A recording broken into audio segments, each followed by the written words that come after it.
Assalamualaikum warahmatullahi wabarakatuh. Halo anak-anak hebat, apa kabar hari ini? Semoga dalam keadaan sehat ya. Anak-anak hebat, hari ini kita akan belajar tema 8, peristiwa alam, subtema 2, kemarau, pembelajaran kedua dan ketiga. Sebelum pembelajaran kita mulai, mari kita berdoa terlebih dahulu ya, agar pembelajaran hari ini kita diberikan kelancaran dan selalu semangat. Berdoa dimulai. Berdoa selesai. Anak-anak hebat, coba perhatikan gambar berikut ini. Apa yang sedang mereka lakukan? Dan siapa sajakah mereka? Mari kita baca bersama ya. Pada musim kemarau, udara terasa panas. Edo dan teman-teman merasa sangat kepanasan. Tubuh mereka pun mudah berkeringat. Di dekat rumah Edo ada sungai yang masih bersih. Saat musim kemarau, sungai itu menjadi dangkal. Edo dan teman-teman duduk di sungai, kemudian bermain air dengan kaki. Mereka bermain sambil menyiram air ke badan. Badan mereka terasa segar. Mari kita baca percakapan antara Edo dengan teman-teman. Asik sekali beraktivitas air di sungai. Tadi kita duduk-duduk di tepi sungai. Kamu hebat, Udin. Kamu begitu berani menyiramkan air ke badan. Betul, tidak hanya ke badan, tetapi juga ke kepala. Padahal air sungai dingin. Anak-anak hebat, setelah kamu membaca percakapan, mari kita berlatih. Caranya, berilah tanda checklist jika termasuk kalimat pujian, dan berilah tanggapan. Lalu, berilah tanda silang jika tidak termasuk kalimat pujian. Selamat mengerjakan ya. Anak-anak hebat, setelah kita mengerjakan kalimat pujian, ayo kita cari tahu kegiatan Lani. Cuaca pada musim kemarau begitu cerah. Sinar mentari pagi begitu hangat. Lani dan teman-teman berangkat ke sekolah. Sambil berjalan, Lani melihat suasana di sekeliling. Lani melihat pemandangan alam di pagi hari.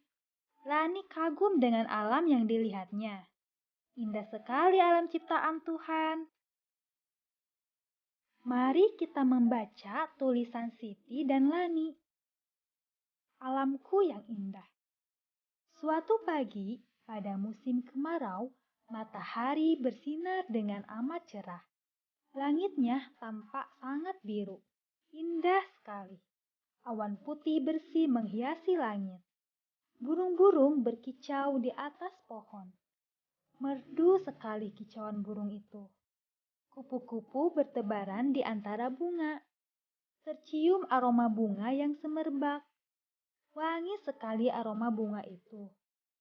Angin bertiup sepoi-sepoi amat sejuk. Kuhirup napas dalam-dalam. Segarnya suasana pagi ini. Nah, anak-anak, dari tulisan Lani dan Siti, apakah kamu menemukan kalimat pujian? Yuk, cari tahu kalimat pujiannya ada apa saja. Pada tulisan yang dilingkari itu merupakan kalimat pujian. Saat istirahat tiba, matahari bersinar dengan cerah. Beni dan teman-teman bermain di halaman sekolah. Sambil bermain, Beni menceritakan kegiatannya di rumah. Kegiatan belajar bersama ibu pada hari libur. Beni dan ibu menimbang benda yang ada di rumah. Mereka menimbang benda dengan alat ukur tidak baku. Mereka menggunakan penggaris dan gantungan baju. Mereka juga menggunakan buku dan kelereng. Beni menggambarkan cara membuatnya di atas pasir. Anak-anak hebat, ini adalah alat-alat yang Beni pakai untuk menimbang benda. Anak-anak hebat dapat membuatnya di rumah ya. Benda yang digunakan oleh Beni adalah sebuah penggaris dan 2 piring yang ukurannya sama dan 1 buah balok. Jika disimpan benda pada salah satu piring tersebut, maka piring tersebut itu akan bergerak ke bawah dan ada juga yang ke atas. Jika yang di bawah, benda tersebut berarti berat, dan jika yang di atas, benda tersebut berarti ringan.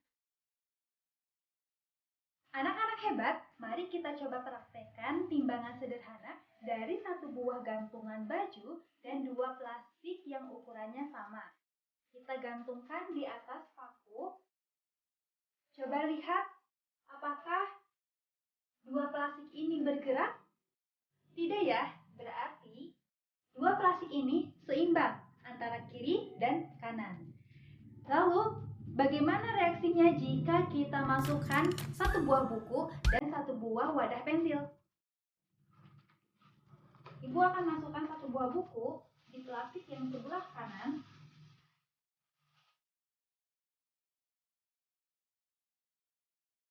dan wadah pensil di sebelah kiri. Lihatlah apa yang terjadi. Buku berada di paling bawah antara wadah pensil. Berarti buku lebih berat daripada wadah pensil. Sehingga kesimpulannya, jika pada sebuah timbangan, jika bendanya di bawah berarti itu yang paling berat. Sedangkan jika bendanya berada di atas itu yang paling begitu ya. Mari kita lihat hasil timbangan yang Beni lakukan menggunakan penggaris. Beni menimbang alat tulis dengan kelereng. Inilah hasil timbangannya.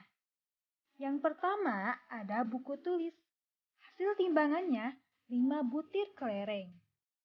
Saat Beni menimbang, berat buku tulis itu sama dengan 5 butir kelereng. Dan yang kedua, tempat pensil. Ketika Beni menimbang bahwa tempat pensil yang Beni timbang sama dengan berat 8 butir kelereng. Hasil timbangan yang ketiga adalah buku gambar. Berat buku gambar sama juga dengan berat 7 butir kelereng. Nah, anak-anak hebat, dari 3 benda tersebut, menurutmu mana yang lebih berat? Apakah buku tulis, tempat pensil, atau buku gambar? Kita lihat hasil timbangannya ya. Yang paling banyak butir kelereng adalah tempat pensil, yaitu 8 butir kelereng. Maka yang paling berat adalah tempat pensil, karena hasil timbangannya butir kelerengnya lebih banyak. Kemudian, berat benda yang kedua adalah buku gambar, karena hasil timbangannya 7 butir kelereng. Dan berat benda yang ketiga adalah buku tulis, dan hasil timbangannya 5 butir kelereng. Kesimpulannya, jika hasil timbangannya lebih banyak, maka itulah yang paling berat. Sedangkan jika hasil timbangannya yang paling sedikit, maka itu hasil timbangannya lebih ringan. Mengerti ya anak-anak? Kalau mengerti, mari kita mengerjakan pembelajaran hari ini ya dengan mengerjakan tugas. Jawablah pertanyaan berikut. Menurut kamu, benda manakah yang paling berat? Dan benda manakah yang paling ringan? Lalu, urutkan benda dari yang paling ringan dan dari yang paling berat. Semangat mengerjakannya ya! Anak-anak, sekian pembelajaran kali ini. Semoga bermanfaat ya. Jangan lupa jaga kesehatan badan ya dan selalu semangat. Terima kasih. Wassalamualaikum warahmatullahi wabarakatuh.